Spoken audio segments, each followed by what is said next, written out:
Perkenalkan, nama saya Nyoman Gede Reni Suputra. NIM saya adalah 202062 12 2024. Di sini saya akan menjelaskan tentang elemen dasar dan bentuk, tugas, teori, dan perencanaan arsitektur. Sebelumnya, saya akan mengucapkan Om Swastiastu terlebih dahulu. Om Swastiastu, salam sejahtera, salam kebajikan, namo buddhaya. Di sini saya akan menjelaskan tentang yang pertama, saya akan menjelaskan tentang elemen dasar terlebih dahulu.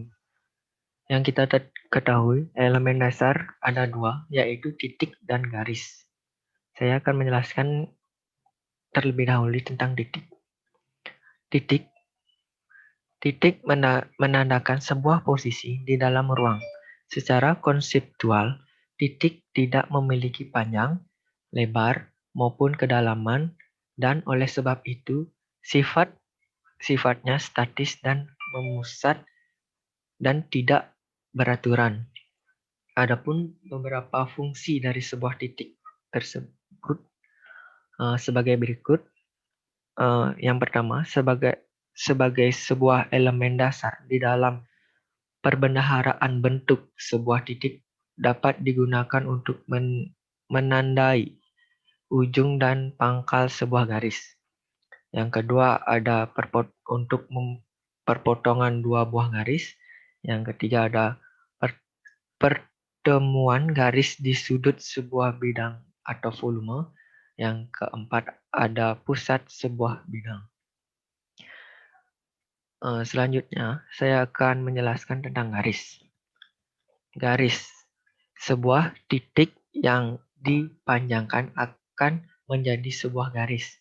Ya, terlihat pada contoh gambar tersebut, ada garis horizontal, vertikal, ada garis miring, melengkung, ada garis silang, ada garis sejajar, dan garis zigzag, garis spesial, garis bergelombang. Nah, itu adalah contoh-contoh dari garis. Karena garis secara konseptual, garis memiliki panjang, tetapi tanpa lebar maupun kedalaman. Jika sebuah titik secara alamiah adalah statis, maka sebuah garis dalam menggambar jalur pergerakan sebuah titik mampu menghasilkan arah pergerakan dan pertumbuhan secara visual. Garis merupakan satu elemen penting dalam seluruh formasi konseptual visual. Konveksi visual. Dalam contoh saya berikan, tanpa garis, titik, ataupun sebagainya, kita tidak akan bisa menggambar atau mengonsepkan suatu gambaran. Adapun fungsi-fungsinya, fungsi-fungsi garis ini, yang pertama, menggabungkan, menghubungkan, menopang, mengelilingi, ataupun memotong elemen visual lainnya. Menjelaskan batas-batas serta memberikan bentuk kepada bidang. Yang ketiga ada menegaskan permukaan bidang. Jadi tugas garis ini untuk penegas sebuah bidang. Contohnya kalau garis tipis harus ditebalkan, misalnya garis pinggir dan garis dan sebagainya. Itu sih menurut definisi saya, yang saya artikan sebagai berikut. Dan meskipun secara teori hanya memiliki suatu dimensi sebagai garis pasti memiliki sekian tingkat ketebalan untuk membuatnya dapat terlihat. Seperti saya katakan tadi, kalau garis saja tanpa penegasan garis ulang, maka garis itu tidak akan terlihat jelas. Seperti penjelasan ini, dia terlihat sebagai garis hanya karena panjangnya yang mendominasi lebarnya. Karakter sebuah garis tegang maupun lentur, tetap maupun sementara, anggun maupun kasar, ditentukan oleh persepsi kita terhadap perbandingan panjang-panjang, konturnya, dan derajat kemenerusannya. Itu sedikit penjelasan saya tentang garis. Nah, ini ada elemen garis sebagai dibagi menjadi 4, yaitu sebagai berikut. Yang pertama yang saya tadi jelaskan sempat saya singgung, yang ada garis vertikal, mempunyai kesan tinggi, kaku, formal, dan tegas. Contohnya seperti bentuk dari tiang, kolam, menara, dan lain-lainnya.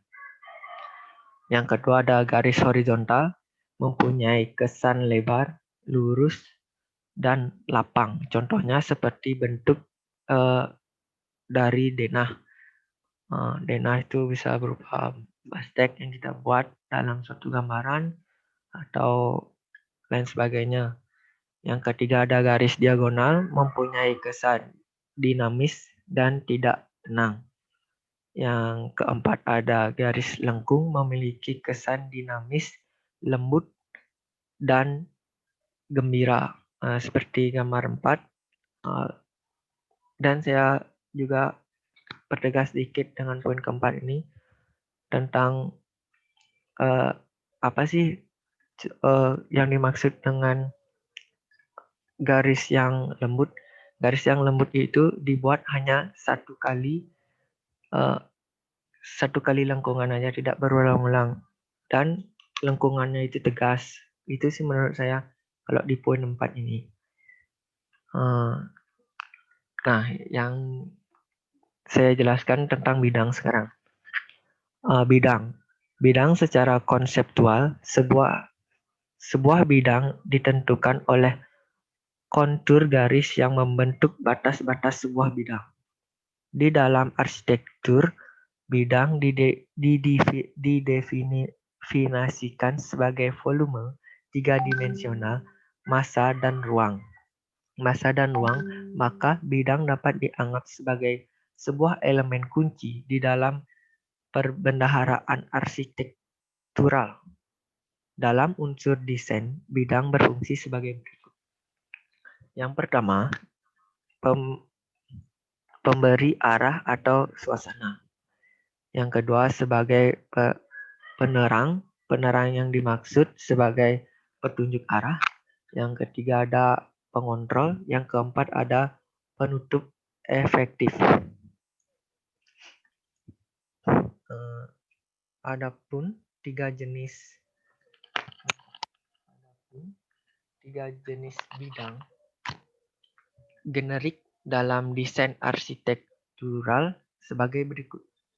Yang pertama, bidang atas kepala. Jadi ini seperti halnya manusia, bidang juga memiliki kepala, bidang juga memiliki dinding, dan juga memiliki dasar sebagai wujud manusia yang disebut bidang. Kalau di dalam tubuh kita manusia yaitu kepala, kalau di bidang itu bisa disebut atap. Kalau di manusia kan ada kepala, ada badan tentunya, yang terakhir baru kaki atau di telapak itu ada. Kalau di bidang itu sebagai dasarnya. Itu persepsi saya untuk mudah dimengerti. Jadi yang secara umumnya dijelaskan, bidang atas kepala adalah bidang atap yang membentang dan melindungi ruang-ruang interior sebuah bangunan dari elemen iklim dan memiliki peranan yang sangat penting terhadap bentuk dan siluet sebuah bangunan di dalam lingkungannya. Jadi kalau di dalam bangunan memang atap yang paling terutama. Saya tambahkan, kalau semakin tinggi atap, maka sirkulasi udara di dalamnya semakin bagus atau baik. Itu penjelasan dari saya. Dan yang kedua ada bidang dinding, adalah bidang yang orientasinya vertikal, sifatnya aktif, di dalam lingkup pandangan kita yang normal, serta memegang peranan yang penting dalam pembentukan dan penutupan sebuah bidang arsitektural. Yang ketiga tentunya ada bidang dasar atau bidang yang paling bawah. Bidang dasar adalah berupa sebuah bidang lantai dasar yang berfungsi sebagai pondasi fisik dan dasar visual bentuk bangunan.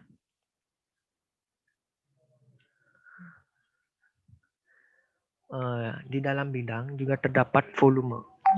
Volume yang dimaksud adalah volume merupakan perpanjangan dari sebuah bidang yang memiliki panjang, lebar, dan kedalaman, bentuk dan ruang, permukaan, orientasi, dan posisi. Seluruh volume dapat dianalisis dan dipahami bahwa ia terdiri dari. Nah, di sini kan contohnya ada kayak gambar persegi ya.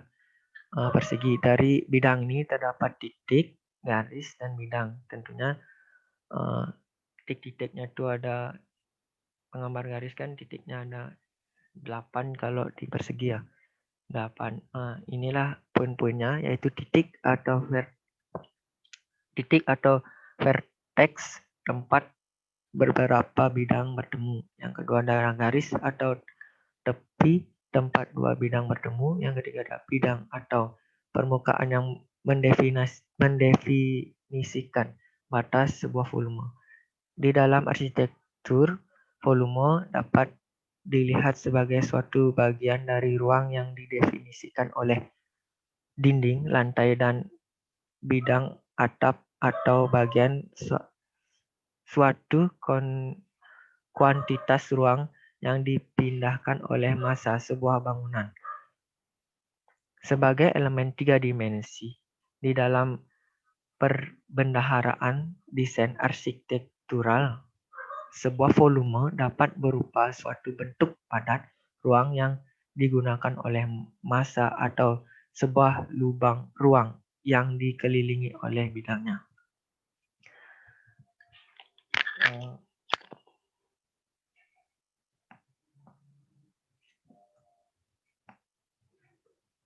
Bentuk dasar merupakan aspek prinsip yang membantu kita mengidentifikasikan serta mengategorikan bentuk.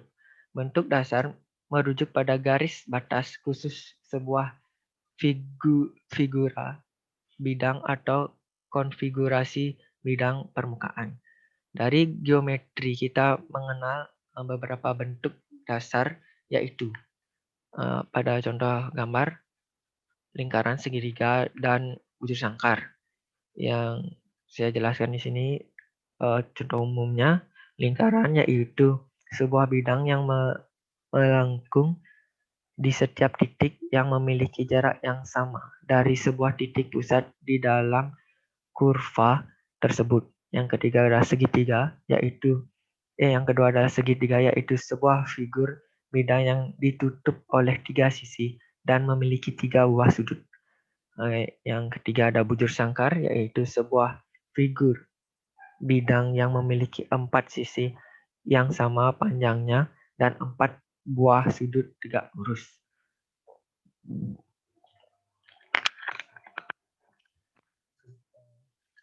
Sebagai tambahan, saya di sini sedikit menambahkan bentuk dasar bentuk memiliki ciri-ciri visual sebagai berikut. Ini dalam pengertian saya memiliki dimensi fisik panjang, lebar, dan kedalaman sebuah bentuk. Yang kedua memiliki warna yang merupakan atribut jelas dalam membedakan sebuah bentuk dari lingkungan dan juga dapat mempengaruhi beban visual sebagai bentuk. Yang ketiga memiliki tekstur yang menentukan tingkat di mana permukaan sebuah bentuk merefleksikan atau menyerap cahaya langsung. Adapun sifat-sifat bentuk yang saling terkait dalam menentukan pola dan komposisi elemen-elemen sebagai berikut. Yang pertama memiliki posisi, yaitu lokasi relatif suatu bentuk terhadap lingkungannya. Yang kedua memiliki orientasi, yaitu arah relatif suatu bentuk terhadap bidang dasar, titik batas area, dan terhadap pandangannya. Yang ketiga ada memiliki interasia, inerasia visual, yaitu derajat konsentrasi dan stabilitas suatu bentuk.